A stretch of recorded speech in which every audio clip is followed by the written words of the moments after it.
What's going on, everybody? Welcome back to another episode of What the Game Means to Me, our Atlanta Hawks fly through edition. Got some great guys with me tonight, some special guests, some very dedicated Hawks fans, and we're just ready to talk about the season. Obviously, it's right around the corner. We've already played 2 preseason games, and we're really excited about this team. Obviously, coming off of a Eastern Conference appearance, one where we felt like we could have got to the championship and possibly even won the whole thing, but definitely excited to have this crew tonight. Talk, like I said, a little bit about the Hawks basketball, maybe some NBA news overall. But I'll introduce the guys I have on deck first. I'll start with the top. My guys, John and Fresh from the Hoopers. How you guys doing tonight, man? Good, Feeling man. good, man. How you Chilling. doing, man? Good as always. Appreciate y'all for having me on. Or not having me on, for y'all coming on. I'm about to be on tomorrow. Right. I'm already practicing tomorrow for the show, but definitely glad that you guys can join in and come in on conversation today. Then, like I said, got a very, very special guest in the building. I've been a part of his spaces. He's had some incredible guys. He's had Rashad Phillips, Alex, which is Trey's trainer as well, and a lot of other great guests. But Alex from Hawks Fan TV, how you doing today, man? Hey, what's up, bro? Doing well. Really great to be here. Thanks for having me. Of course. So we'll definitely get into the talk about how Knicks Nation kind of bull rushed you with the name and everything that you came up, with Hawks Fan TV. But definitely excited that you're on with us today, and also got my other guy, been on a few Hawks and Falcon shows with me, Brice. How you doing today, man? I'm doing all right, man. Doing all right. Just man, like I said, made the move and just doing whatever now. Yeah, that's what I was about to say. Yeah, he's in Lexington, Kentucky now. We done lost one, but hopefully he comes back home and visit it soon. But hopefully everything's been cool and everything at work. But definitely excited to get into this talk tonight. Like I said, we've had 2 preseason games. We're really excited about the squad that we have on deck. But first things first, like I said, we talked about it before I pressed live. But wanted to ask our guy Alex here just the thoughts behind coming up with Hawks Fan TV, what it was like to kind of get that all that just slack and hate and mentions and everything that you got from Knicks Nation that we kind of all saw and watched from in the background. But a lot of people did come to defense as well. But just the thoughts about coming up with Hawks Fan TV and what it was like kind of going through that battle with Knicks Nation. Yeah. So it was funny because I had a particular tweet about the Knicks joking around, and I guess they found my Twitter. So it's funny because all Knicks fans they think like aside from like a select few group, maybe like 5% of those followers of Knicks Fan TV, they don't know that the name actually originated from Arsenal Fan TV. So. Yeah. Arsenal Fan TV, the Don Robbie, the OG creator of the whole fan TV experience, was really the mastermind behind the movement. That obviously started overseas. And then CP over at, Knicks Fan TV went on record even basically saying that he basically got that idea from Arsenal Fan TV. Exactly. So I've seen a bunch of AFTV videos back in the day. But when I was, YouTubing, like if you're a fan like me, I love Googling, Hawks highlights after the game, right? Watching the news, the post game. Yeah. And I saw Knicks Fan TV pop up one day, and I really liked the structure of how he did it as far as like the post game shows on YouTube. And I was like, you know what, this is a pretty dope setup. And I was like, if I'm a Knicks fan, I would be all over this. Like this would be my go-to channel. So I figured, let me replicate something similar of that to Hawks fans all around the world. So I figured let me play on the name of Fan TV. So because that's the goal behind Hawks Fan TV. Exactly. I'm trying to broadcast to the masses, a bunch of great Hawks content. So I went on record. I talked to a few diehard Knicks fans that invited me on their spaces and stuff, and I let them know. I shouted out CP at Knicks Fan. I was like, yeah, he was one of the inspirations behind the Fan TV Hawks Fan TV name. So. Yeah, just to keep it real, it was kind of an inspiration from both of those. But after seeing Knicks Fan TV do theirs in the States, I figured let me do one for Hawks. So that's kind of the genesis of the name. Yeah, I mean, and it's blown up like in the last few months that you did started. You've gotten, like I said, a bunch of people in your spaces. Whether it be from different teams or notable guys that we're seeing in content creating spaces and stuff. So doing a great job with it. And like I said, I enjoyed the spaces. I've enjoyed the conversations, listening in, or even I've gotten to talk a little bit on them as well. But definitely feel like it is something, like you said, that we've needed. Maybe even think Brice and I both know maybe you even need to make one. I don't think you're a Falcons fan at all, but if you are a Falcons fan, we might need one for them as well, because already know we're struggling with the camaraderie and everything on that side. It's definitely a big struggle. But yeah, man, like I said, first things first, I just want to kind of get into just you guys' thoughts overall on the team that we have together this year. I know we're expecting a big year from the guys. We're expecting hopefully a healthy year from everybody as well. But just overall, your thoughts on the 2021-22 team. Hoopers, I'll start with you guys first. Okay. I'm excited about this team, especially coming off that deep playoff run, going to the Eastern Conference Finals last year, drafting Sharif and Jalen, short up 2 positions that we weren't lacking at, but you can always use another point guard and a 6'9" combo forward. I guess him being able to play a 3 and a 4. So I'm excited about this team. I think they can make another deep playoff run, especially if everybody stays healthy. Deandre Hunter, Cam Reddish, looking at you 2 first. Right, I agree with him. This team, coming back, kind of exceeding a lot of expectations last year, and then you come into this year with more of a bullseye. But I think this team is ready for it. They're going to be deep. They're talented. We got some steals in the draft, so I look forward to this team because I can see them making some noise in the East for sure. Yeah. Brice, what do you think about this squad this year? I'm pretty excited for this team too, man. It's a lot of really deep team this year. We have a lot of different things and components that are going to make a big difference in our play going into the postseason. Obviously, having a year of experience, now going through a deep playoff run, Nate gets another year, with full roster. And just seeing what happens this year and what we can do is going to be exciting. I said that it's depending on who goes down. If we obviously don't want nobody to go down. Yeah. I said I feel like we are a little better equipped for injuries this year as well.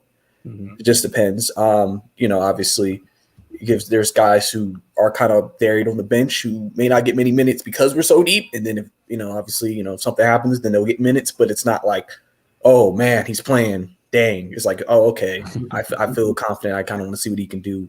Yeah. So, I'm pretty excited for this team, excited to see what happens, and excited to see, if we really can push it and go all the way this time. And like I said, we're basically shocking the world again because, ain't nobody going to pick us. So, for sure. I say, well, I don't think we do have a little bit more national televised games this year, but still, I don't think the respect is fully going to be there. I think they're going to want us to, we're like on a prove it year. But Alex, what do you think about this squad this year? Yeah, just to echo what the Hooper said and Brice it's going to be an exciting team. It's probably the most anticipated Hawks season in my almost 29 years of fandom. So this is definitely the most talented team we've ever had. And obviously last year we shocked the world and made a conference finals run and got 2 games within the finals. Definitely ahead of schedule, in my opinion. I did not think we were going to get that close to an NBA Finals appearance just in our 3rd year of the rebuild. I did have us going like in the 2nd round at least, but I was definitely pleasantly surprised to say the least. But one thing I want to make very clear to Hawks fans is we made a conference finals run last year, but I don't want people to automatically assume we're just going to go straight back to the ECF or go to the finals even. The East is stacked this year, and a lot needs to happen for us to make that type of run again. We have the pieces to do it, but not all progression is always going to be linear. So if we get bounced in the 2nd round, but it happens to be like the Nets or the Bucks in a 7-game series, that's not a failure of the season. I think some Hawks fans maybe have too high of expectations, and I just want people to temper those, going into the season. Yeah.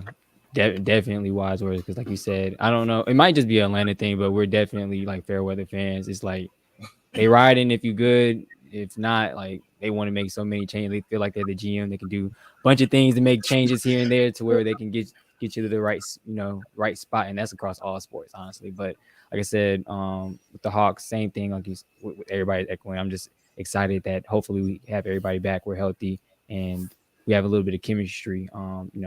Building up on that court now. It's some guys. Well, Trey, Kevin, they're third, fourth year together. John's been on the team. Deandre and Cam, they've had a little bit. It's when you think about it, it's unfortunate because obviously their first year got cut by COVID. Last year they both were dealing with injuries. They really haven't. I guess this year is kind of like their full first, in a sense, like off season to where they've been able to grind, work on their game, and do stuff together. But yeah, definitely looking forward to, like I said, and even the pieces that we added, never can bat an eye. Like everybody keeps saying, we got two of the best steals of the draft, and Jalen Johnson and Sharif.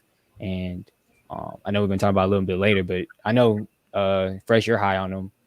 We've all seen them play in the Atlanta area, for the past few years. But I think especially the second preseason game, which kind of segues me to, just the analysis on the first two preseason games. I think, especially in that second game, he played really well. He, got the closing minutes. I think he played most of, the middle of the third quarter to the fourth quarter, and commanded the offense well, passed the ball pretty well, and even shot it well. So I think he's going to be a big up. Obviously, Delon Wright, is our backup point guard, but whenever he does, 5 minutes here and there, I think he'll be ready, and who better to learn under than Trey and Lou Will. But analysis on the first two preseason games, obviously they both came in losses. I don't think anybody's really, too nervous about, the losses that we did take against the Miami Heat and Cavs. I know there can be things that we shore up here and there, but just analysis on first two preseason games, whether it's players, team-wise, anything that you may have saw. I'll start back with you, Alex, and go back around the horn. First game, obviously the first game being back after a long off season, I kind of expected that. I was a little disappointed with the energy level from our starters, but again, first game back, not putting too much stock into that. So not really too much to say about the first game. The second game, I think, was a better analysis. Guys playing a little bit harder. I was pleased with the second game. Obviously, the Cavs were playing very hard. I mean, JV Bickerstaff had his whole entire starting lineup playing 30-plus minutes. Yeah. So I thought that was crazy. And our second and third unit was basically hanging with them for the entire fourth quarter. So that was a promising sign. I don't know if our bench is just that good or if the Cavs starting five is just that trash. But I'm going to go with a little bit of both. But I liked a lot of things from that game. Cam Reddish especially. Obviously, he started off a little rough in that first half. And then that third quarter, he shot 4 of 5, 3 for 3 from 3. And just looked like, that breakout Cam that we're all hoping to see. I liked what I saw from Jon Collins, especially on the defensive end, and his just kind of his overall passing ability from the first two games. So, those are the two standouts for me. Jalen Johnson also had a couple of good plays from his playmaking ability. He had 3 really nice dimes. And then Sharif Cooper looked really good in his minutes as well. So all in all, good performance in the second game. I'm more interested to see what happens in that fourth and final game of the preseason. That's going to be a more realistic look of this team and how we're going to perform. So, exactly. Yep. Hoopers, what do you guys think? I think I like seeing Sharif on the court for sure because I think he's going to be able to steal some minutes because players are going to like playing with him. He moves the ball really well. He's just going to have to, not be a liability defensively. I agree with what Alex said about the energy of the team in the first game. They didn't, have much energy. Yeah. What you kind of expect first preseason game. You just kind of get out there and get your feet wet or whatever. But overall, I like seeing that Deandre Hunter play. I didn't think he was going to play until the season started. I read somewhere he wasn't going to be available in preseason. So just him being on the court to get some preseason minutes, I think is good because, he's a player that can really step up and help out the team or whatever. But I just like seeing the team build and chemistry, seeing Jalen Johnson on the court. I really think he's a player that some people thought could go top 10. So to get him where we did, he could really play a bigger role than we may think this year, especially because he can play the 3 out of 4, just depending on what happened with injuries. But I think he can steal some minutes regardless because he has a lot of games. So, good chemistry from the team. Want to see them keep getting better defensively. And definitely want to see Cam play with confidence because Cam is the best Cam. Sure. Like you said, definitely surprised about Deandre Hunter playing because it's the same thing. He wasn't supposed to play the preseason. But these two preseason games really, to me, been about Sharif Cooper and Cam. And Cam is, like, say, everybody's starting off slow first 2 games back preseason, right? But he's been staying aggressive offensively and defensively, and those 2 things coming off the bench that he's gonna need to give him because we can use some bigger wings. We can our big wings. Him and DeAndre Hunter probably gonna be the only two big wings who put the ball on the floor a lot. Because Kevin Harter and Bogey are gonna be the shooters. So Cam, and then with Sharif being a smaller guard, all that's gonna come into play. So you're gonna need that somebody out there who can get a ball to and that can kill the defense. So Cam just showing that aggressiveness and showing that he's fully healthy, especially coming off that playoff series in Milwaukee in the Eastern Conference Finals. That's what I wanted to see from Cam, and I just want to see Nate continue making this adjustment with this deep of a roster because we do have at least two players at every position. Whereas somebody might not play tonight, or somebody won't play big minutes some nights. Yeah, you got to figure out the rotation. Yep, definitely got to figure out the rotation. Brice, what do you think? Yeah, I mean, I haven't been able to actually watch the games live, but I have seen a lot of clips. I've read a lot of things, and based off everything I'm seeing and hearing, I mean, like I said, first game it did seem like we came out a little flat, which you said first game was kind of expected sometimes. I think biggest thing for me, I feel like a lot of guys right now are trying to get their rhythm. Mm-hmm. When I'm looking at the stats, I'm seeing a lot of not great field goal percentages. So I can definitely tell guys are just trying to get the rhythm, get some shots up. You saw it with Cam in his last game. He was trying to get some shots up because it's like, you haven't played in a minute, so you're trying to get that rust off. Right. Nate even talked about it. He was like, yeah, we want Cam offensively to get shots up because we want to see what he can do offensively. So you clearly see what they're trying to do, just get guys some minutes, get the rust off, get some play with the team and kind of go from there. When it comes to Cooper, I mean, I'm not really surprised. I said it, in the summer league, he's the second best playmaker on this team. It's not, it's just it's already known. It's just the big thing with him is, you brought in the line right because what's one thing we said we would be nice. We need somebody who can guard, a bigger guard. So, I mean, that's going to be the debate right there. Obviously, he's on a 2-way deal, so he'll be he'll be in College Park. But when he is up on the main on the main roster, it'll be interesting to see if he gets some minutes.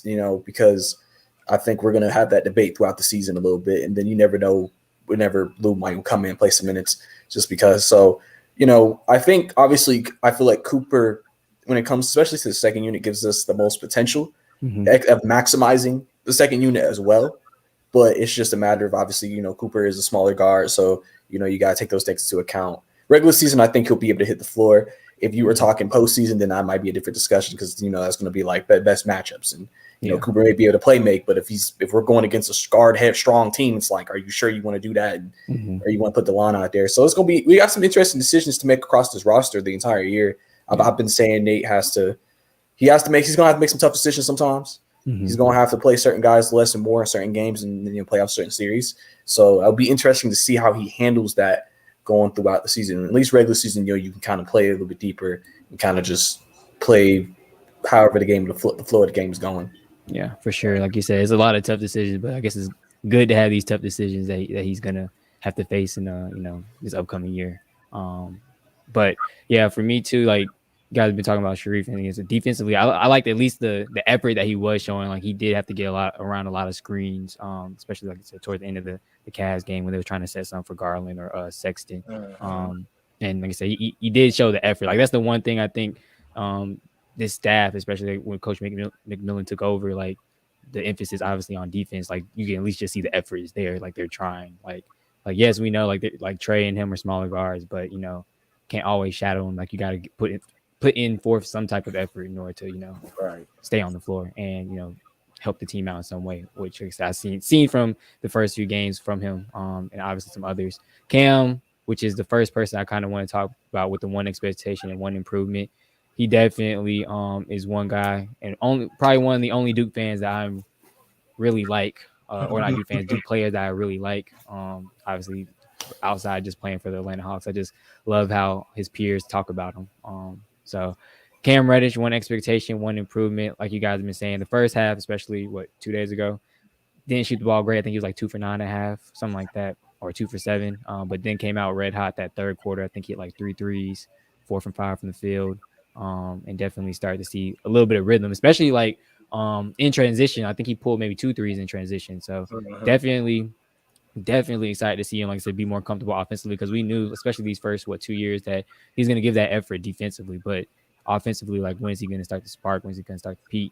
And given all the information that we know about Lloyd Pierce and everything that happened, with him and the rest of the players last year, it's no surprise why we kind of saw the slumps and ways that he was playing. So one thing that obviously I think we're all hoping that he improves on his offensive game. But Brice, I'll start with you and then work my way back around. One expectation and one improvement that you want to see from Cam Reddish. One expectation, biggest thing for him, I expect him to be really solid force defensively. I expect him.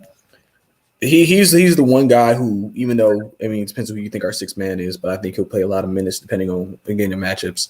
Because, I mean, listen, we talk about the smaller guards in Trey and Cooper, but the one thing that you have an advantage is, you know, they can really, I definitely could see a lot of Hunter, Reddish lineups out there potentially. So I think defensively he'll be a big impact player for us this year. And then improvement is just obviously his consistency offensively, and not just, you know, just scoring overall, just in his shooting, because that's been one of his biggest weaknesses in this game. And for Cam to take that next step offensively, because we kind of know he's a slasher, he can get to the rim. It's just if he can really if he can knock down mid range or three, depending wherever his game takes him, he'll be much more dangerous as a player because, you know, he like I said, his potential is there to be. I think, you know, a potential 20 a game scorer, you know, maybe not on this team, but like, you know, just in general with his skill set, and then also be able to defend at the other end. So that's one improvement I want to see him make, is just find a consistency, because, you know, Cam can play erratic at times. But I mean, I think, you know, sometimes I feel like it's just a baller in him. He's just balling out there. Yeah. And sometimes that doesn't always mean you have the best consistent night. I don't want us having a bad night with Cam, and then we're like, Cam's messing up. Like, listen, Cam's gonna have his games, but if he has a lot more games where you're just like, you're shaking your head like, yeah, that's what we want to see. I think he'll be good to go if he can get that consistency. Yeah, for sure. Alex, what do you think? Yeah, Brice, he took the words right out of my mouth. One expectation is, if nothing else, if he's just an inconsistent scorer, he's going to be an elite defender, perimeter defender for us, point of attack defender for us. I have high expectations from him, at least on the defensive end. I think it's possible that we could see Cam make an all-NBA defensive team this year. That's maybe kind of a hot take, but, you know, Matisse Thybulle made one coming off the bench, playing 19 minutes last year for the Sixers. I think Cam Reddish is right up there as far as the defender goes. So it's not impossible to see Cam make an all-defensive team, especially I actually think he'll get more minutes off the bench than Matisse did last year. So the opportunity is going to be there. As far as an improvement goes, I would love to see just more controlled, more tamed Cam Reddish. Like as Brice mentioned, he can be a little erratic at times. We've seen him kind of get he's a little careless with the ball at times, and that's, you see those turnovers all throughout last season, even in the preseason a little bit. He made a great defensive steal on one end, then came back and basically try to just go into the shoulders of Isaac Okoro last game, and then traveled and turned the ball over. So I need to see just more higher IQ plays from Cam on the offensive end. But yeah, when Cam gets going, his ceiling is arguably like he could be the best player on the court at times, or he could be like Reggie Bullock at times. So we just have to see what type of Cam we get that night. But as long as he plays more like Cam Reddish, the potential all-star Cam Reddish, then I think good things are going to happen. So yeah, for sure. Hoopers, what do you guys think? One expectation, one improvement from Cam. One expectation, definitely high level elite defense. I've been saying this since his rookie. I think Cam has future all defense potential year in and year out. He just has to stay healthy on that front, guy, because he's gonna be the main defender on most nights coming off that bench. You know, when you're going against the KD, James Harden. So he's gonna have a lot of those responsibilities. But I expect him to do well and excel at that, because I do feel like he has that high level NBA defensive player of the year type defense. And I think that's what we definitely going to need off the bench. I don't think we really talk about that as much, because we have such a high-powered offense, but we do have good defensive players between him and Cam on the wing out there. I mean, him and Deandre Hunter bring in the line right, and I expect him to be at the head of that. And one improvement, just his offense, just consistent offense, finding the shot consistently, and now in playmaking, like getting those turnovers down and help lead that team, and being close to assists, because he's also one of the better playmakers on the team. But just consistent control offense, like Brice and Alex have already said. Yeah, expectation, I gotta agree with what everybody said with defense. I mean, it's clear he has all the tools. Good wingspan, athletic. He moves his feet well. So he definitely making all NBA defense should be a goal for his. The improvement, I just put the improvement for Cam this year on his confidence. I know he's been through some injuries, some things with Lloyd Pierce, but he's been up and down confidence-wise since Duke. Yeah. Like you said earlier, Jelani, we've heard what all of his peers think about him. Out of his draft, a lot of them voted him to have the best career, be the best player, because everybody really thinks highly of him. So on top of staying healthy, and I think he likes Nate. I think Nate puts confidence in him. It's just stepping out there, and even if you make a couple bad plays, don't get in your head about it. And that's where some of the erratic play comes. So just being confident out there. If you miss a shot, just forget it, come back down and take the next shot, and that'll help. That'll help him this year because I do think he'll be the sixth. He'll probably end up being the sixth man. And Cam as a sixth man, he could contend for sixth man of the year. I think if he plays to the level that he's capable of, we're going into year three, right? So it's about time for a breakout for him. Definitely agree on that sixth man of the year potential. Yeah, like I said, same year, that six man award possibility. But like you guys saying, I guess these first few preseason games, especially like I said, that third quarter, you can see him. He's starting to gain a little bit of confidence. I'm glad he's playing a bunch of minutes in the preseason because. Every time he's hitting the shot, you saw it last year in the playoffs. Now it's kind of carrying over now. He's doing a little bit of talking, doing a little bit of John, three signals, everything. He's smiling. And we said it first, year and a half to 2 years, I didn't see him smile. I didn't see him start smiling until obviously, Lloyd Pierce was out the door and he was able to start getting back some more minutes. But definitely good to see him smiling and happy out there because, like you said, that goes into the confidence. He gets confidence. He's starting to hit shots. He's smiling. He's happy playing the game. He's enjoying himself out there. That's really half the battle. So definitely glad to see that. And it can be scary for a lot of teams that we're going to have or that's going to have to face us this year. But next person we got up, Deandre Hunter. What do you guys expect? One expectation from him, one improvement from him. I'll start with the Hoopers. Deandre is the weird one for me just because it's just a matter of him being healthy. Because I really think he was on the verge last year. You saw his offense really start to take off before he got hurt, and then after that, you just once your team winning, you just trying to provide whatever the teams need, fit a rhythm. Expectations for him, same as with Cam. He's elite defensively. He can guard multiple people. He's next level as a defender. So definitely expect high expectations, and the improvement is just continuing. If he's healthy, I want to put that disclaimer on there. If he's healthy, it's continuing on getting better like he did last year. He was 17 a game last year. And I personally think, some people have asked, do we need to trade one of the young pieces for, another star? But I think we got him right there in DeAndre. I mean, he has the offense capabilities, has the defensive capabilities. He has the size that you want in that player to go against those people we need to stop. So I don't think this year because, he rehab, opposed to just being able to work out all summer. So I won't put all-star potential on him this year, but just making that next step and growing his offense like he did last year, maybe getting closer to 20 points per game this year.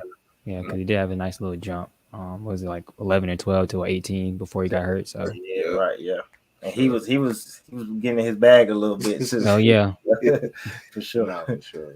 No, yeah, same thing. High level defense. If he was healthy, I would honestly have him as a lock for all defense this year, even if it's just second team. But definitely expect high level defense and just continue to create off the dribble because he's done that way better than I thought he was going to be able to coming out of Virginia.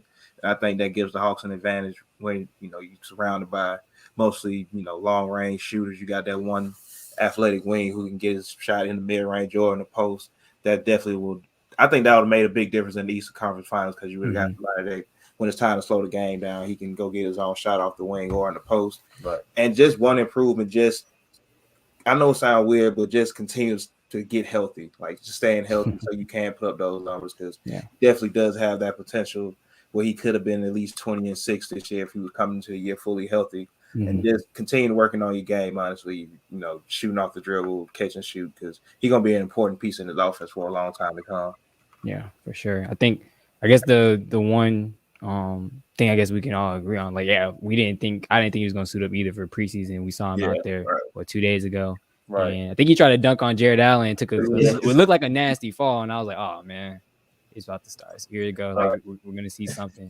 But I think I think that might be good for him as well. Like I said, same thing kind of like with Cam, like that confidence. Like you can fall, like you're gonna get bumped, you can get bruised. Like because he's a 4, sometimes he's gonna have to guard bigger guys, or we can use him as a 4, so he's gonna sometimes have to guard bigger guys. So like you said, it does sound weird, but definitely working just maybe on his body, conditioning, just health in general, because he's gonna have to bang a little bit, so he's gonna have to be healthy, and hopefully he can continue to make those strides and improvements. But Alex, what do you think? Yeah, so with DeAndre, I expect him if he's healthy, like the Hooper said, if he's healthy, I expect him to easily be one of the 2-3 best players on the team. Really good two-way player. Obviously, we know what we're getting from the defensive end, much like Cam. He's his offense. What really stood out to me last season was his ability to for himself. He had a really, really nice mid-range game. I read a stat a couple weeks back saying he actually had the second highest mid-range percentage, or took the second most mid-range shots behind Kevin Durant.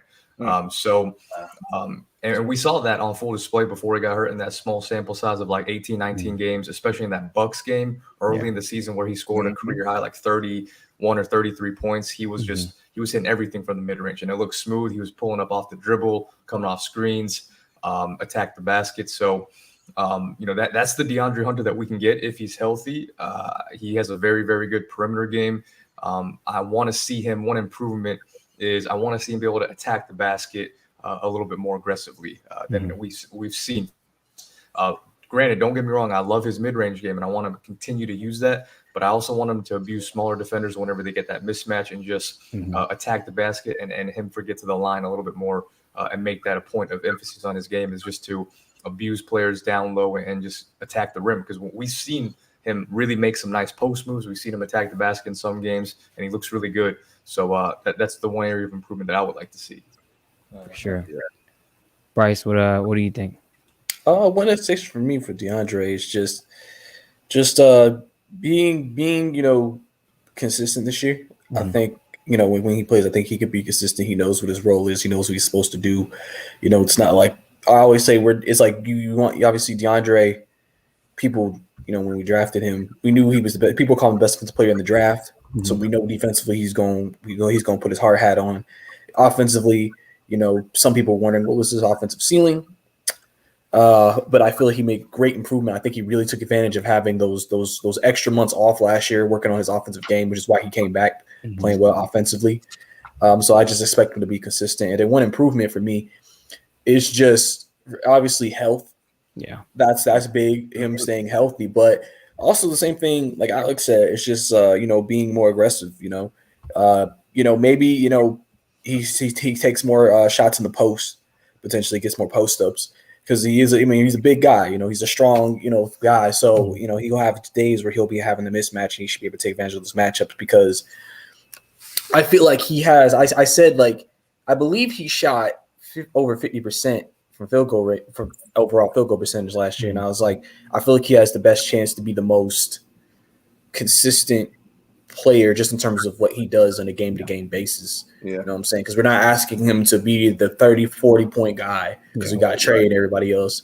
And we're not, obviously he's proved his offensive game where you can rely on him to give you a certain amount of buckets. It's almost like a Tobias Harris kind of thing. You kind of just expect 20 from him every night. Just give me 20 every night, So I think that's kind of what we're looking at with DeAndre. Obviously, it's just, that consistency, with just us offensive game and just taking advantage of it, being efficient, taking what the defense gives you, and and playing within the system in the game as well.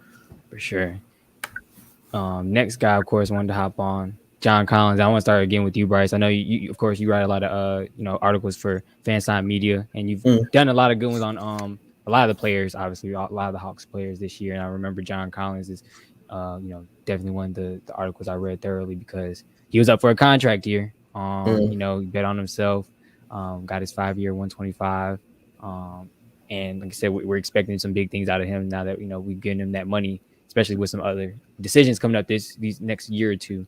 But what do you think, like I said, about Jon Collins? Kind of, I guess, still one expectation, one improvement, but what do you think? Because, we've seen guys kind of get that money and then like maybe not play up the expectations. Or for us, I know it's different. Like, we see Jon as like he knows his role. We know his role. Like, we don't need him to, like I said, be the guy that like you just said about DeAndre, like score 20, 30 to 40 points every night, like which a lot of people, even some Hawks fans, was like, all right, we can't give him this money because he doesn't do this well, or whatever the case may be. So, what do you think, John's?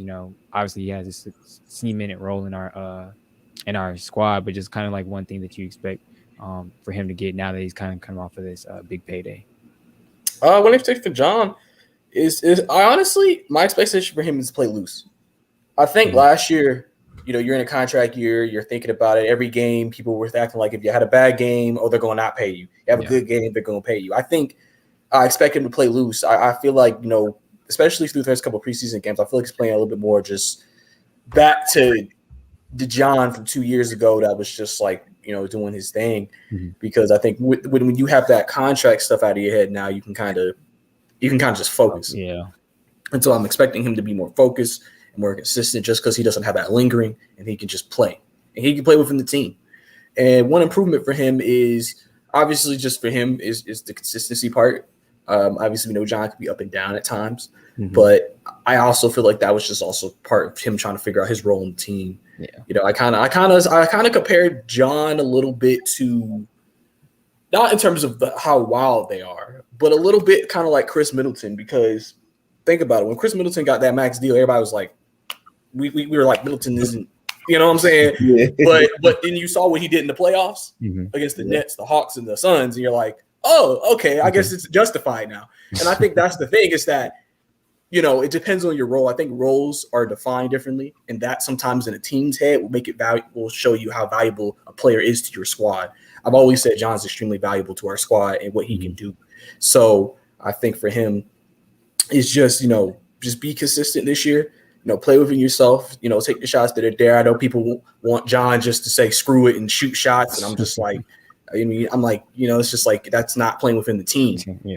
You know what I'm saying? Jon's just not going to sit here and just say, oh, I'm just going to just go ahead and take the shot just because, So I think just playing within the team, being consistent would be big for him because I think, he's a guy who almost shoots 40% from three and a guy who also has a bit of a mid range. And, obviously we know how athletic he is. We've seen the dunk multiple times. So I think he definitely has the components to really have a really good season this year. Yeah. Alex, what do you think about Jon Collins this year? Expectation and improvement?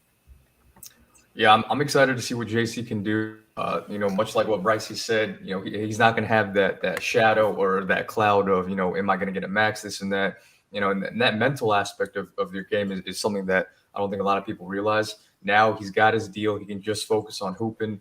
And I think we'll see big things from him now, not necessarily from the box score perspective, because, now that he got his max deal, I don't want fans to think, oh, well, he needs to produce, 20 and 10 for the whole season, right? We don't need him to do that.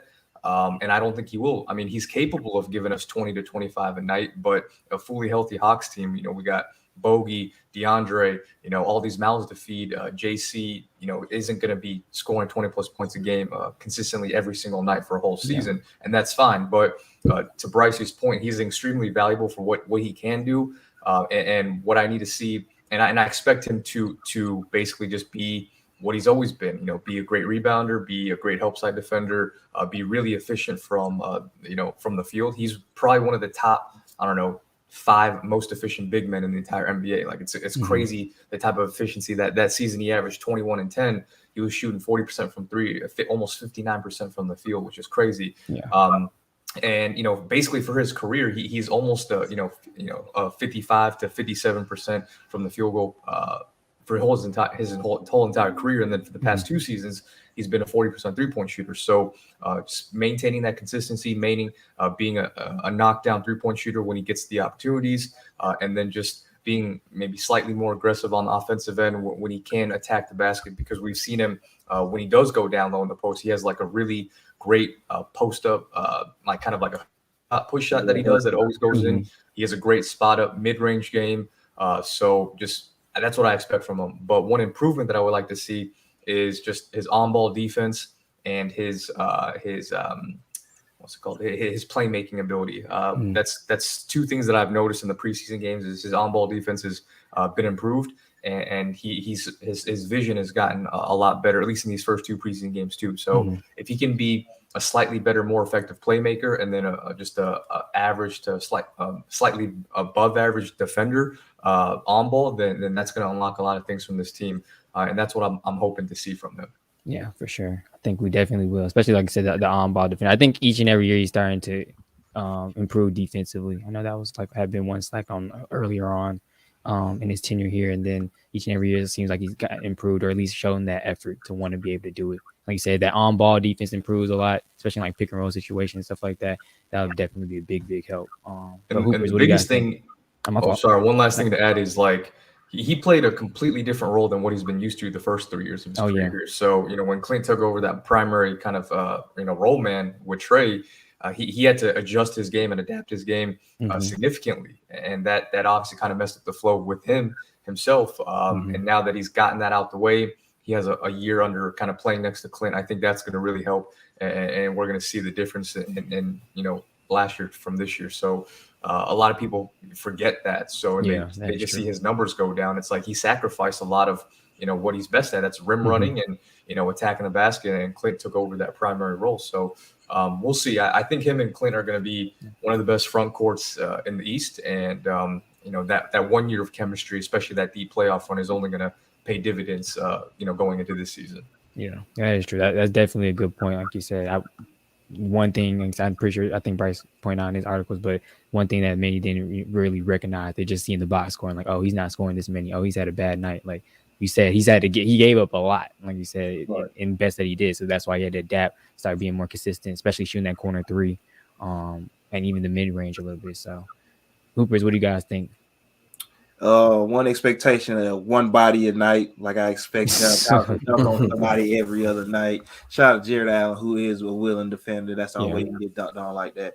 No, I expect him to be a good pick and roll partner with either Lou, Trey, or Shareek, who's out there, initiating the offense. Like Alex said, he does have that little push hook shot that he does make. 9 out of 10 times, I expect him to be their best low post scorer and their second best scorer, which he has been consistently about 18 to 9 this year, which is usually his numbers. Maybe you can get him up to 20 and 10. I don't know if he can make an all-star game this year because that forward position over in the East, just in general, is tough to make, but I expect him to be a consistent low post scorer for him. One improvement on ball defense. We seen it last year where he got a little more help in the playoffs against Julius Randle, so he wasn't able to get, bullied a bit in the post, but I expect him to definitely be a better on-ball defender in the post for him because I think that's truly the only way the Hawks going to take that next level if Jon Collins becomes a better on-ball defender. He's already a good help defender. Maybe he could be a better shot blocker, but he is a good help defender on the backside with Clint Capella. So just, on-ball defense improvement, like I say, just being that role, man, when he is asked to do that with either Trey or Shareek or Lou. For sure. Expectation is definitely I look at Jon, he's somebody that brings like a lot of energy for the team. If we're flat, he can make a play that can kind of get everybody going, of course, with his dunks and stuff like that. Yeah. So and as he's had to sacrifice statistically things he did, like as far as getting those dunks, that's what's been really key to the team. And improvement this year, I would say on ball defense, and I would like to see him get his. I think he averaged a few more rebounds. We've seen him average 10 rebounds last year. I don't think he only averaged 7 last year. I'm pretty sure he'll be up with that. And I would like to see him get to the free throw line a little more. Maybe like two or three more a game. Like that can kind of, that adds on a few more points. He's already going to bring the efficiency. Like Alex said, he's 55% from the field almost every year. You can bank on that 40% from 3. He's done it 2 years in a row. I think he'll do it again this year. So the offense is there. It's just continue to be efficient, but definitely getting better on ball defensively. When you got the league's leading rebounder on your team, it's understandable for your rebounds to go down, but I think he'll steal a few more this year, get a little bit back closer to 10. And just try to get a little more free throws, make it a little easier for you to get some. I feel that for sure. The last guy I want to hit on, I was going to hit on maybe one of the rookies, but want to definitely get to some of the other stuff before, we talk about, some other things later on. But Kevin Harter, definitely an interesting, to me, it would be an interesting year because, we've already, they talked about in the offseason, got John deal out the way. Then next, like maybe a day or two later, there's like, all right, Kevin's up for, extension as well. Like, what are we going to give him? It's kind of quieted down a lot since, those contract talk days with around surrounding John, but, still kind of up in the air, like kind of like if we were going to extend him, will we not? Like, will he be trade bait? Like, he's been another person, another key guy that's been in trade conversations and stuff like that, especially after, him having coming off a pretty good playoff campaign and basically Game 7 when he won it for us in Philly. So, Kayvon. Yep, Kayvon. I forgot. Yeah, we can't call him. We call him Kayvon right now. But I'll start with you, Alex. Alex, what do you think about Kayvon? One expectation, one improvement. What do you see him doing for us this year? Oh yeah, Game 7 Kayvon. He's the truth. I actually have big expectations for Kevin. I think he's probably the most under or overlooked player on the team. We have a fixation with like Cam Reddish, Deandre Hunter, players like those guys, and rightfully so. But I think Kayvon, it's not going to be surprising to me if when it's all said and done, if Kevin's like the best player out of those 3 wing players. He's the most reliable, most consistent, and he's durable. One expectation I have is I really think he's going to be in contention for possible 6th man of the year this year. He's going to get a lot of minutes off the bench. It's basically going to be him and Cam as our dual 6th man coming off. So I expect Kevin to get 20 minutes, at least 20 minutes a night off the bench, and a lot of those nights he's going to be playing more than that. But I think that's going to be my expectation. I know that's pretty high, but I think this is the year we see a big leap. I think last year was just a small preview. And with Kevin, it's really his mental too, much like Cam. I feel like maybe Kevin Harter to himself, if you watch like previous interviews with him, he's not as confident. He feels like maybe I feel like he feels like he's insecure sometimes on the court. Like, maybe he was been made fun of in the past, just being like a goofy, lengthy white guy. But I think he's starting to realize like, yo, I can actually play. Like I'm a good NBA basketball player. And we all saw that when he has in that mindset, when he flips that switch that Nate McMillan really unlocked and some of these other teammates, like we saw what he did in Game 7. So I think we'll see big things from him. He's never averaged more than 12.5 points a game for us in his first 3 years. And again, it's going to be tough with all the players that we do have, but I wouldn't be surprised if we saw a pretty significant jump off the bench, like, getting anywhere from 14 to 15 a night. Good playmaking from him. Obviously, he's been a vastly improved defender over the past year. He was, in some games, he was our best defender on the team. So he's versatile. He's also 6'7", lengthy, athletic guy. He can play the 2 or the 3.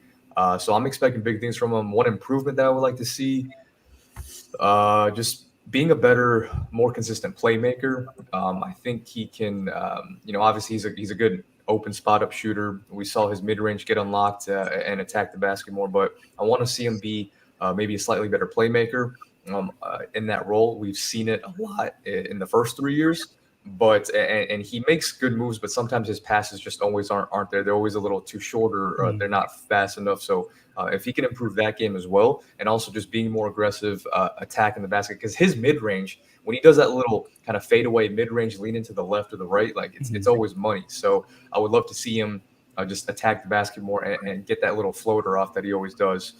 So that's my improvement for sure. Brice, what do you think about Kevin? What do you expect from him and want him to improve in his game this year? I expect Kevin to continue to improve, being one of the better two-way players in the game. I think that's where he really took his biggest strides. Is that he's like Alex said, he's good on the defensive end. He really made vast improvement, and we know offensively he can have big games. It's just sometimes he's inconsistent, which kind of goes into the improvement, which is just his consistency. Sometimes Kevin's on it, sometimes Kevin's not, and we need Kevin to be on it more than not, because he has a great stroke. He can light people up from 3, and then he also has a underrated offensive game. He can get to the rim. He has a mid-range. He can do a little bit more. It's more about sometimes with guys, especially younger guys, it's just using their full offensive arsenal. Sometimes you fall in love with a certain thing that you do because you do it well, and you're not necessarily taking the best shots. And that's as a team, that's the whole thing. We do see how to take better shots at times. But I think, being more in his bag this year would be big for him, to use all his art, to use everything that he can do, He's a 6'7" long guy. You know, he's going to be able to shoot over some guys. He's going to be able to, really be able to find his shot in a few games.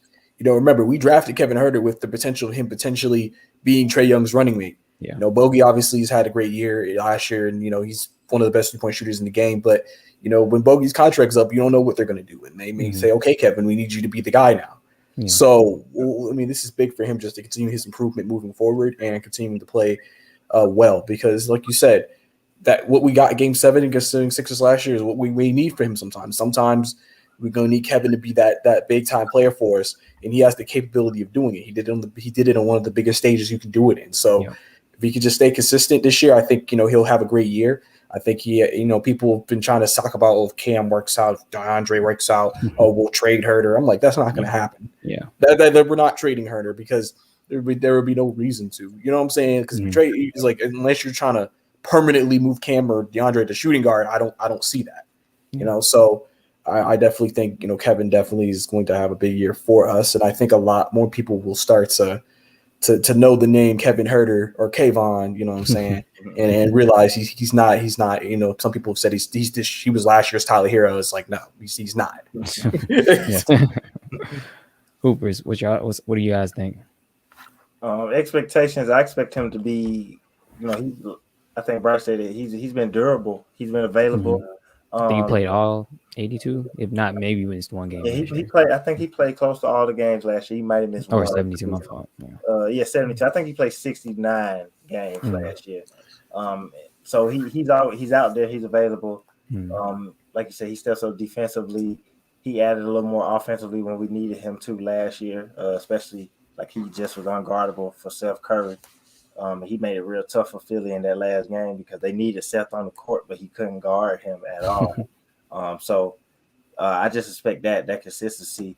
The improvement, I personally think Kevin Harter should shoot more threes. I know that he does have a complete offensive game, but if you look at our team, we have a lot of playmakers, people who put the ball on the floor, and I think having a defined, distinct role could change this team, and it could change his life, really. I mean, look at the last 2 off seasons. We just saw Duncan Robinson get $90 million. The year before, we saw Bertans get $85 million.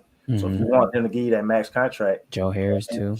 Shoot the ball. Right, Joe Harris. Right, Joe Harris. Shoot. I think he could shoot the ball. I think he could shoot. He shot about 5 threes a game last year.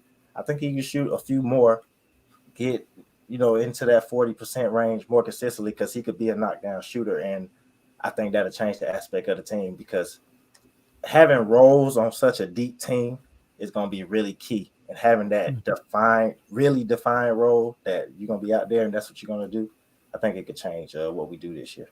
Yeah, I agree with that. I think he has probably, if not, he has definitely top 2 best shots, at least the form and look of it, in my opinion, on the team. So, I expect him to be a sniper because in those inconsistencies, he was definitely still really a top level shooter. And I think he can say that, like you say, with all the playmakers we do have, he's going to find himself in some wide open situations in the corner, top of the key, wing, wherever, as far as catching and shooting goes. And I think with all those playmakers, that can elevate him to a level of like how Joe Harris was basically the top shooter last year as far as percentages go. And he definitely does have that potential. And you add on to his height, 6'7". He's shooting over everybody, most nights. How many people really defending a 6'7" shooter for real with a quick release? Like Giovanni was saying, like as far as just how it looks, he has one of the better shots in the NBA right now. And one improvement, just that goes back to that consistency, knowing that you are one of the best shooters in the league and that's what you're out here for.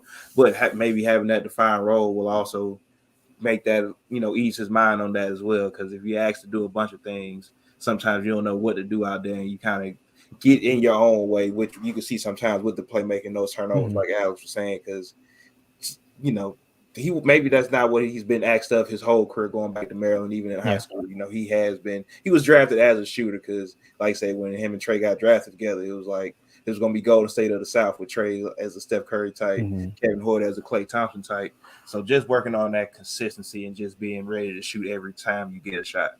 Yeah, I can definitely see that because like Fresh said about the just the defined role, like last year, when we had like in turmoil with Lloyd Pierce, I guess to put it nicely, turmoil.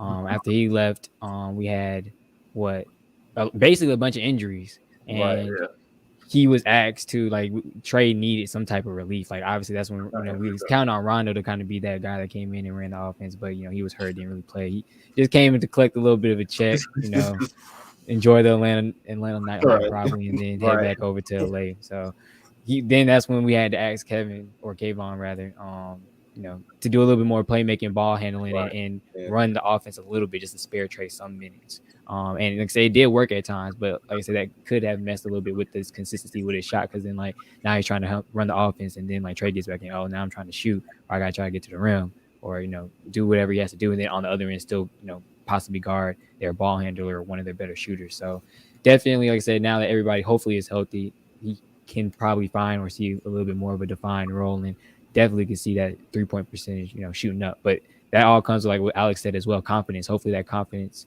does start to be built, because I think, like everybody is saying, we can see he can easily put the ball in the basket. Like he's a great scorer, but just sometimes I used to see him last year, he'll maybe pass up a shot, or second guess it real quick and then try to drive and then kick it out or something like that, or drive and maybe a little floater. But no, catch and pull, you can shoot. So hopefully, like I said, with that defined role or just that confidence building with everybody else coming back, he should definitely see an improvement in his shooting. But next thing I kind of wanted to hit on was competition in the East. Obviously, we know the big dogs, return or reigning champs at the moment, Milwaukee Bucks, Brooklyn Nets.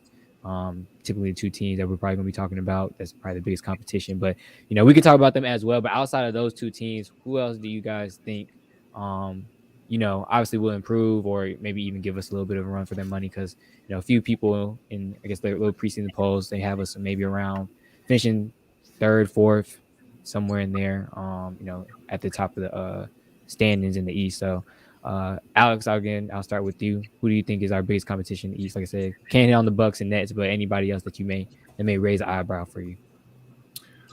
So aside from those two teams, if I had to pick one, it's got to be the Miami Heat. The Heat, obviously, they're probably the best defensive team, not only in the East, but maybe even in the entire league. And when you have Jimmy Butler, Bam Adebayo, you have PJ Tucker, Kyle Lowry, that they have some dogs, and they have veteran leadership. They have people that they have experience. So the question mark is going to be their offensive firepower. But I think with Kyle Lowry, even though Kyle Lowry isn't like this special elite point guard, he still unlocks a lot of things that the Miami Heat need, mainly that primary kind of pick and roll operator. That's going to unlock Bam Adebayo's game, and it's just going to make it's going to free up Jimmy Butler as well. And then when you have, I think Tyler Hero, I think is going to, what we saw with the preseason, these first two games, this man is looking like a prime Kobe. So if he can maintain this level of play, if this is any indication of what we're going to see from Tyler Hero throughout the regular season, that's going to be dangerous. So I think the Heat collectively, they're going to be solid. They're going to be solid. I see them in the top 5 seed in the East easily. After us, maybe I can see them being the 4 seed, 4 or 5. I think they're going to be the team that we need to look out for. That's not named the Bucks or the Nets. And I still think Philly's going to be good too, regardless of what happens with Ben Simmons. I think Philly, when you have Joel Embiid, who's a top 5 MVP candidate year in and year out, he's the best big man in the game, in my opinion. And they still have good talent around him aside from Ben. So you could even argue that the Sixers might even be better without Ben Simmons. But that's a topic for another day. I think the Heat are going to be the biggest threat to us aside from those two teams. Yeah, I can definitely see that. And the main thing is, like you said, defensively, they're probably going to be definitely one of the top 2 to 3 teams, at least in efficiency. I did say, because obviously I feel like they're counting offensively more so on, it'd be like Jimmy, Duncan, Tyler Hero, those are the guys that's probably, and Kyle Lowry a little bit and can, I know he's a little bit older to bring buckets, but outside of them, I feel like they may struggle a little bit offensively if those guys aren't, don't have it going. But like I said, the defensive, anchor of that team, or defensively, is going to anchor that team to, like you said, 4th or 5th spot for sure. But Brice, who do you think gives us a little bit of run for our money in the East? I'm gonna go with Philly because we gotta be honest about the series. They could have easily beaten us too. It wasn't like we handled that series, so they could have easily beaten us. And listen, it looks like Ben Simmons will be traded. We just don't know when. But whoever they get, if they can upgrade that position, that makes them that much better. If they were able to get a Brogdon and a LeVert back in a trade with Indiana, their backcourt's now better.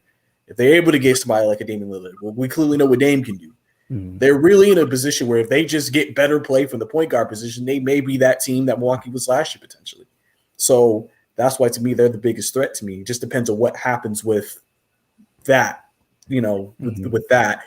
And, and also because, listen, they have one of the mismatches that we can't really account for. Embiid, we don't have any guy who can guard, but not a lot of teams do.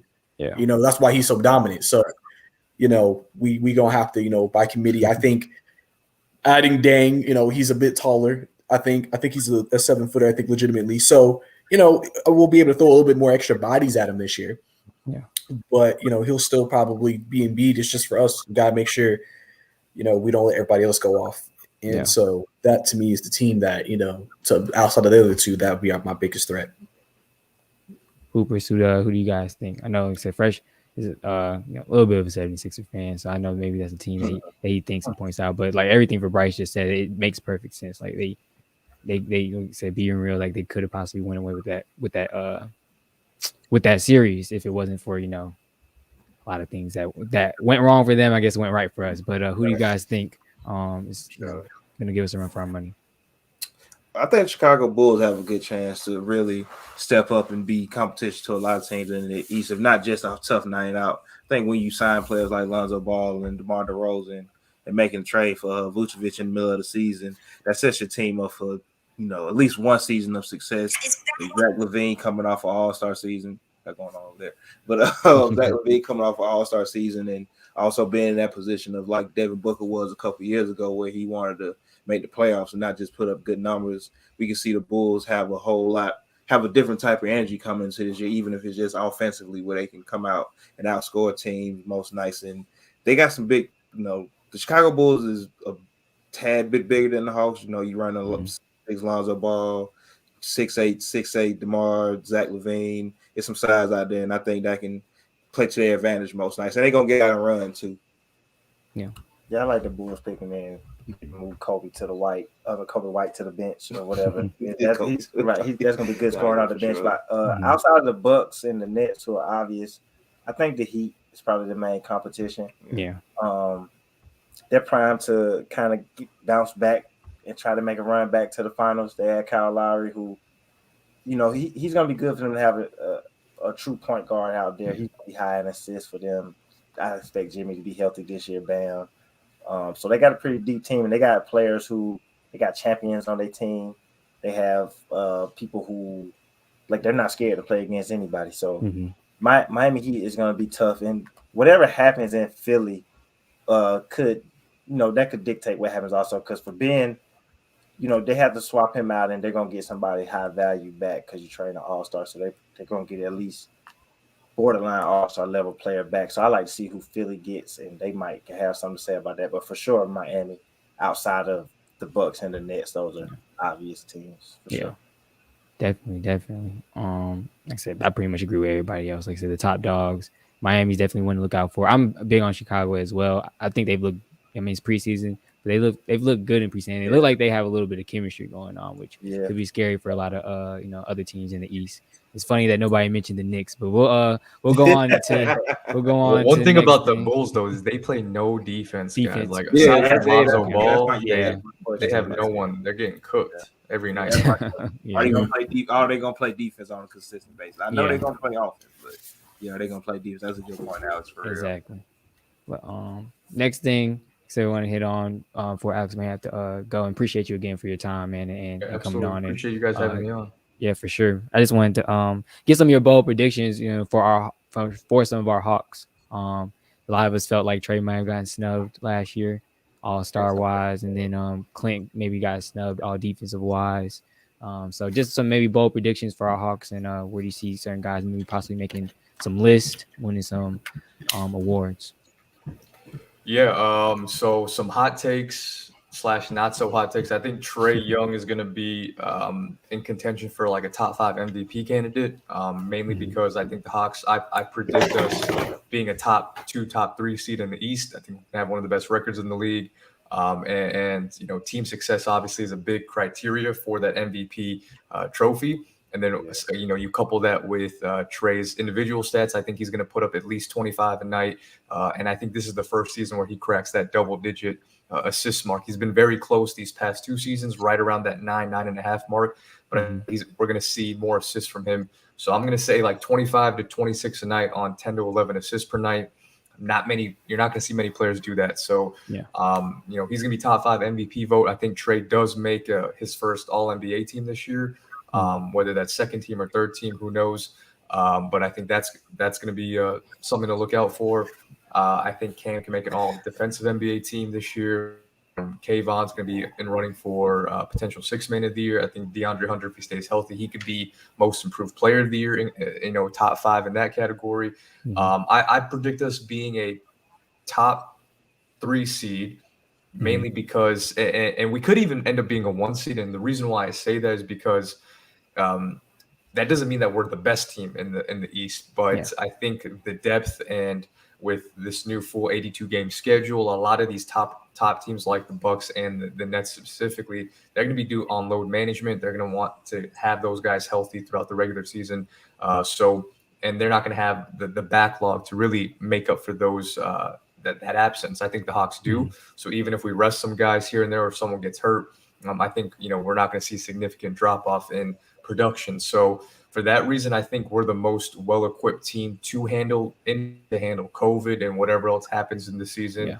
That's going to be my prediction. Top 3 in the East. I see us definitely at least making it to the second round, and then depending on matchups, we'll see what happens. But those are my bold predictions. Free. Yeah, I mean, pretty good predictions. I think he just froze. That might have been his drop the mic moment and head out. But I definitely agree with a lot of those, like I said, predictions. Hopefully, like I said, the Hawks got some making up to do with in the awards and list category and run away with some of these. But Hoopers or Brice, actually, what do you think? I actually mentioned kind of earlier on Twitter. I think the Hawks will be number 1 seed in the Eastern Conference, and the reason why is the same thing Alex said. It's just depth. I think like you said, teams are going to take games off. Sometimes not everybody plays hard. It's just part of the regular season grind. You just especially when you're a playoff team expecting the championship, you're just not. You're just not. I mean, remember, people forget when Golden State had Kevin Durant, they got blew out by Utah by 30 points, and this is before Utah was Utah now. So I mean, we know that they're not better, but it just happens. And I think with our depth, we always are going to be able to have quality players coming in playing, so that's going to lead to more victories. Obviously, we don't want half the roster out. Injuries, but a couple of injuries here and there, I think we'll be good to go. I think Trae Young has a chance to be an MVP conversation for sure. I think he should make an All NBA team this year as well. I honestly just think that we'll overall, I think we're going to see improvements across the board for this team. I think for the most part, and I think don't be surprised if we really we are. I wouldn't be surprised if we even get the first seed by maybe more games than some people expect. Yeah, because like I said, we don't know what's happening with Kyrie and Brooklyn. We'll see how Philadelphia handles the distraction with Ben Simmons. Milwaukee, I feel like, kind of learned last year you didn't got to be the best team record-wise to be the best team in the league, so they may not care that much. And Miami, even though they're a really good challenge, I don't think they're just going to jump up like that. I still feel like the biggest thing for them is just if they can get consistency, then they'll be a dangerous team. But if not, or they have injuries like they did last year as well, that could derail some things. So I think the Hawks are in a pretty good spot. For sure. Hoopers, what do you guys think? Some bold predictions? Definitely got Trae Young in the MVP race. I was thinking top 3.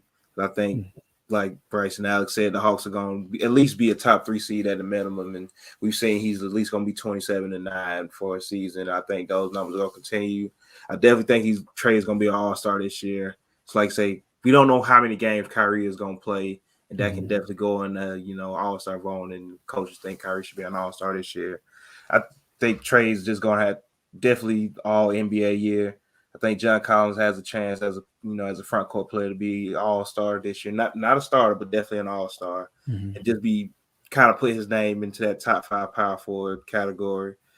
I think we could have 2 6-man of the year candidates with Kevin Harter and Cam Reddish. I think they both had that ability to come out there and light it up on every single night to where they can be in the voters' ear and catch the voters' eyes on most nights for that 6-man of the year award. Okay, can see that. Bold predictions. I got the Hawks finishing top 3 and 2 All-Stars for sure this year. They could easily get their top seed, but I feel safer saying top 3 easily because we were close to being top 3 last year, but I think they're gonna win a lot of games this year. I think health will be on more of our side, and long as Trey doesn't miss extended time, I think we can replace whoever else is out or whatever. Yeah. Top 2 All-Stars. I think Trey's gonna be an All-Star. He should have been one last year. He kind of got punished for the slide the team was going on or whatever, and didn't make it. I think he could contend for All NBA, which I know he likes because that's how you get that $200 million. Yeah, make All NBA. But I think Jon Collins will be an All-Star this year. He was close last year. He's been close the last 2 years, in my opinion. But I think his efficiency is going to be up. The team finishing top 3 is going to help. That's why Boston had 2 All-Stars last year because at the time of picking the All-Star team, Boston was in the top 4. So that's why Jason Tatum, Jaylen Brown both got in. So I think Jon Collins, I think he's going to get close to a double-double again this year. So 2 All-Stars, and if Deandre Hunter is healthy, I got him in most improved player conversation. Yeah, sure. Yeah, because he could have been in it last year too. Yeah. And real quick, can't forget Clint Capella is all defensive player this year. Yeah, he should have got it. He definitely got overlooked last year. He averaged 15 and 15. He had good defensive stats. He should have at least been second team all defense last year. He'll make it this year. Yeah, hopefully so. But last, of course, I always talk about our Hawks. Love to talk about our Hawks, but we're basketball heads in general, so we got to hit on some NBA news. Biggest news kind of want to talk about, hit on, was just randomly happened yesterday. I think Mo may have put it in the group chat, but 18 former, not all-stars or superstars by no means, but we all know their names. We've all seen, all players we know, we've seen, grew up watching hoop. So, some of the notable names: Big Baby Davis, Tony Allen, Sebastian Telfair, Shannon Brown, Tony Wooten, Darius Miles, like a bunch of guys that would just, it's like, what the hell? That's what I'm saying. A couple of champions as well. Obviously, got a little caught up. I don't know what they thought. They can run a little Ponzi scheme on the NBA and get some money out of them. But obviously, I think they said 16 of the 18 got arrested yesterday. Brought into custody. But just what did y'all think about that when you heard that news? What was going through your mind? Like, what were they thinking? Hoopers. When I saw this really confirmed to me why the NBA is the best sports league. Because it stick with me. This is why. I did a little research on what was going on and how all this was playing out, and what it came down to was it started with Terrence Williams, which this is all alleged at the moment. They got to go to court. But it started with Terrence Williams making fake invoices for chiropractic care, and the NBA paid it out. They were just like, you hurt, you got your care, there go your money. So they just was paying them out, and he started recruiting other players, and they basically ran up a tab of almost $4 million. And it was shocking to see. Because it came out of it just randomly happened. Yeah. It was 2-3 o'clock in the afternoon on a Thursday, and they was like, all right, 18 players have been indicted. And it was like, wow. And I wasn't surprised by any of the names I saw. I'll say that, except for Melvin Eli and Ruben Patterson. I'm like, what they got going? Sebastian, Darius Miles, Shannon Brown, Tony Allen. I'm not surprised by any of Glenn Davis. I wasn't surprised by any of these guys, but it just made me think how great of a league the NBA is, because you can fake invoices and they're gonna pay you for it. No double checking the paperwork, no nothing. Nope. I'm not gonna lie. I was shocked, surprised. There's not news I was expecting to see. I'm on the same note as Fresh though. That how great of a league when it comes just to taking care of former players, where they give you an invoice and you don't double check. You like, Mhm. this how much it was. Like, this how much we can give you, and that's the end of it. Like, Yep. oh, okay, like is that simple?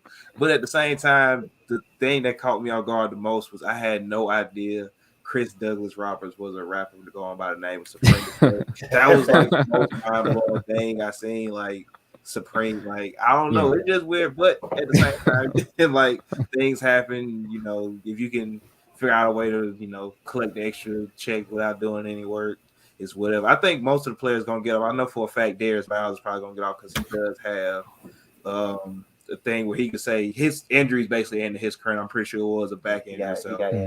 So Darius Miles is definitely probably one of the players we get off. But I want to know how they eventually found out, or how long. Yeah, me too. Find out like who snitched. Yeah. And somebody had to tell you. I think it was Glenn Davis. I wonder if Lucky gonna come bail him out. Yeah, I know, right?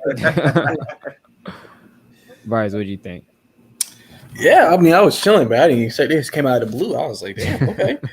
I mean, it's funny though, kind of seeing it. But like you said, the NBA is a great place because they give you money if you need it. NFL, they fighting for it over there. Everybody say, seriously though, they have to fight for insurance in the NFL. They really fight for their money, and the NBA is just like, there you go.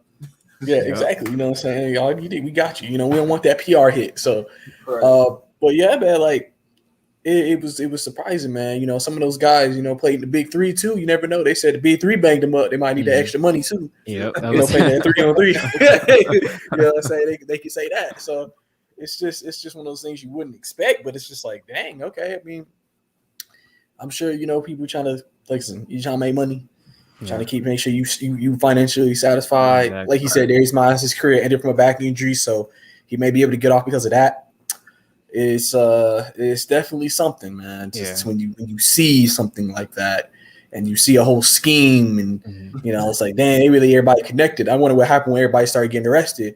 Yeah, I'm trying to figure out what the text message was sent. They were like, they got us. So yeah, I'm definitely interested to just see how the whole thing plays out as well, because I forgot somebody's wife. I want to say it was, I don't know whose wife was involved, but somebody's wife was also involved, and I'm thinking like, what if they did something? They're like, oh yeah, I'm finna ruin your whole little operation you got on.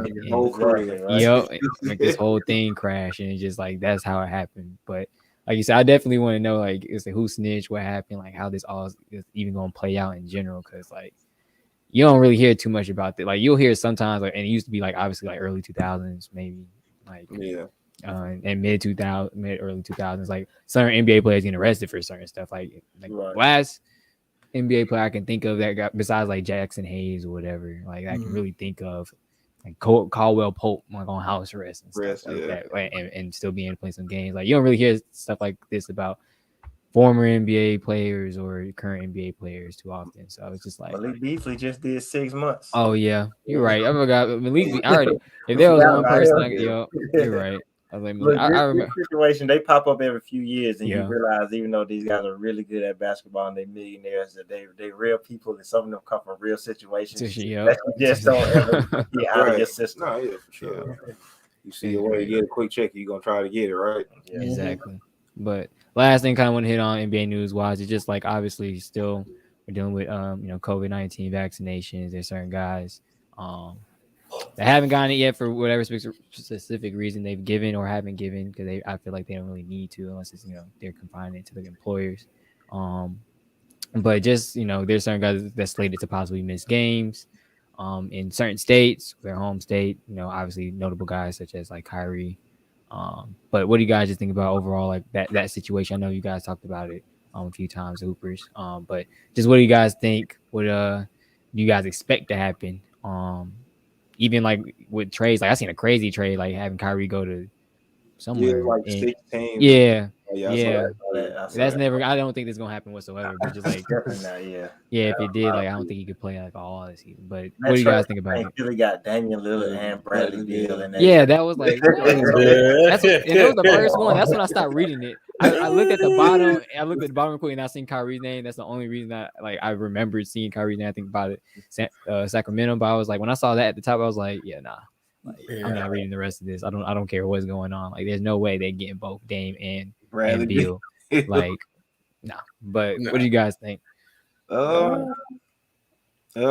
mean, I did see that the state of New York is going to allow Kyrie to play. They're going to consider the next practice facility. Their practice facility as a private, it's basically a private location. I mean, I don't know. I can't tell him to get the vaccination.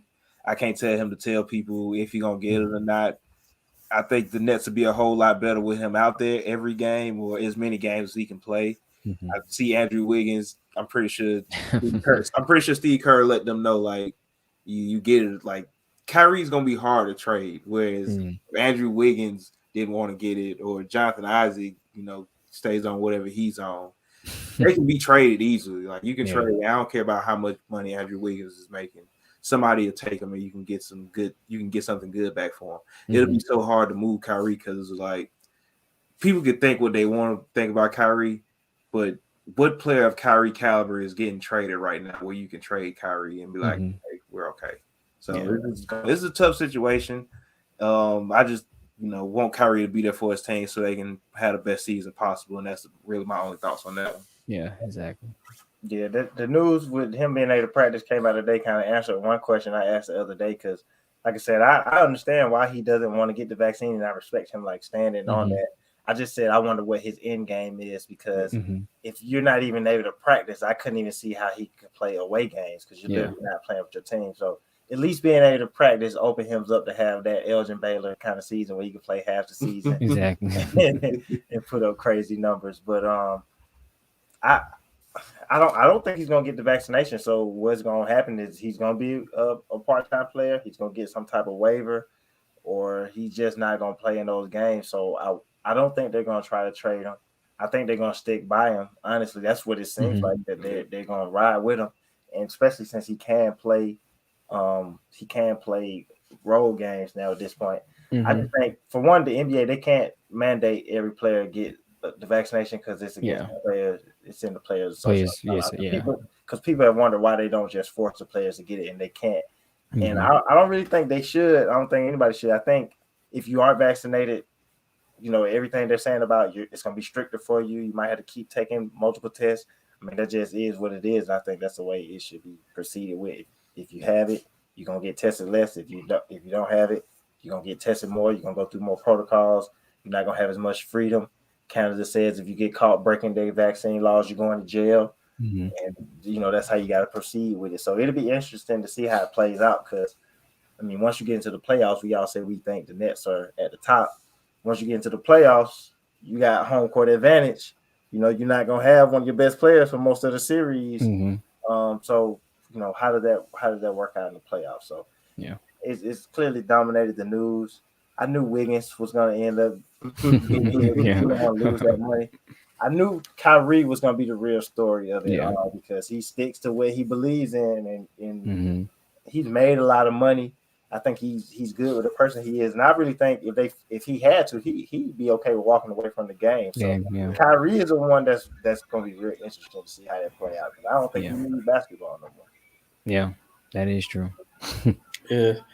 I mean, I'm kind of with the Hoopers on that, man. You can't really force nobody to get it, but I mean, it does put his players in a very interesting spot, knowing like if I don't get it in certain states, especially like Golden State and Brooklyn and New York in general, it's like, dang, I'm risking losing money, risking losing paychecks, just losing games and hurting my team.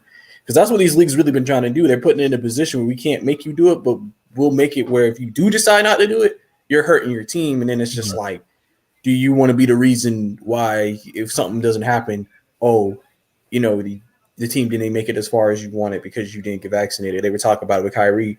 If Brooklyn loses a game, they're going to be like, dang, would it help if Kyrie was here? Imagine getting asked that question after every game. I mean, it's one of those things where as a team, you really don't want him creating that distraction, creating that, frustration amongst the team and the organization. But at the same time, it's like you don't want us to tell him what he can and cannot do.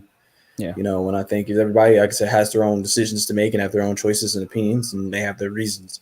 But, it just really depends on one of those things where it's just like, if you want to go vaccinated and you have to go through stricter guidelines, this is how it is. Yeah. You know what I'm saying? Because I think it's just to be safe. Because it's like, hey, listen, not every single person in the world has to be vaxxed. It's just one of those things where we're trying to get the majority. Mm-hmm. And so, and maybe at the end of the day, maybe he doesn't need to. But at the end of the day, NBA is just like, listen, we ain't trying to risk COVID messing anything up. We ain't trying to have games canceled because they're trying to protect their bottom line. Right. Yeah, and so that's why they're trying to, basically mandate these types of things because they're trying to make sure that we're protected. Where if something did happen, they can say, well, you clearly see whose fault it is. It's not us. It's not the team. It's bad guys. So, yeah, I totally agree with things said. Both of you guys' sentiments and everything that you said. Like I said, I didn't think. Obviously, it's already in the player association handbook and everything that they can't force them to do anything or get anything. But I feel like you shouldn't be forcing. Like, you can't force them anyway. But like I said, it's just gonna be,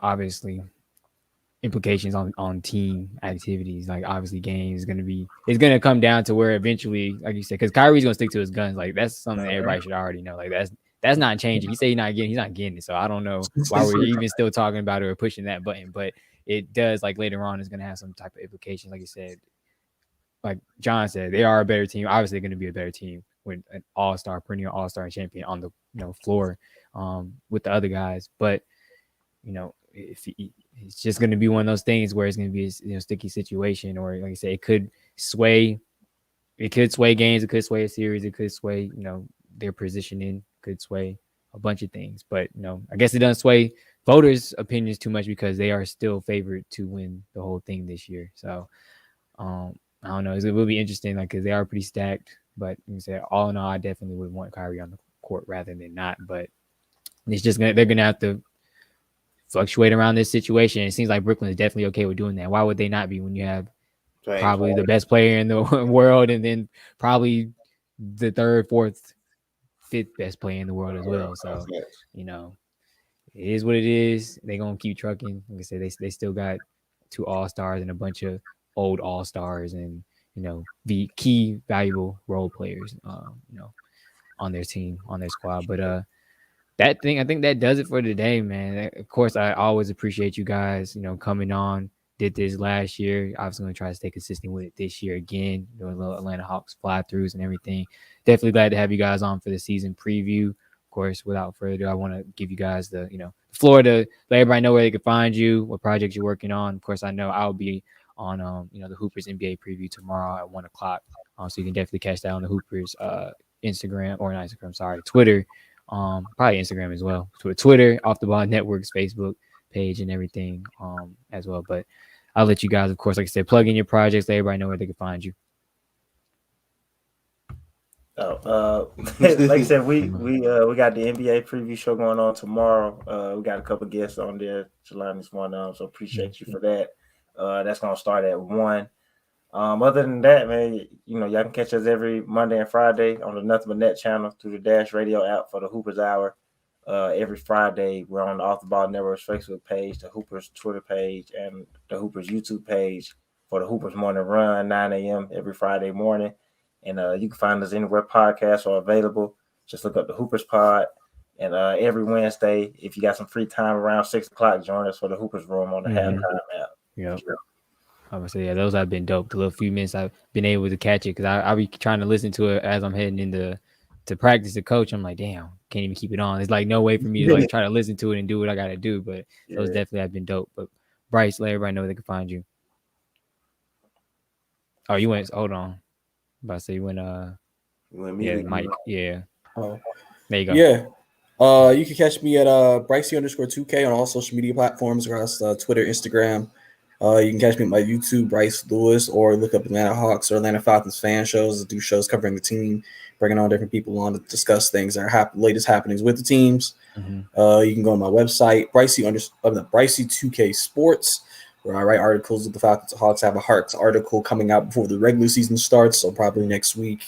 Maybe I'll get that out and everything. So definitely look forward to letting y'all be able to read that.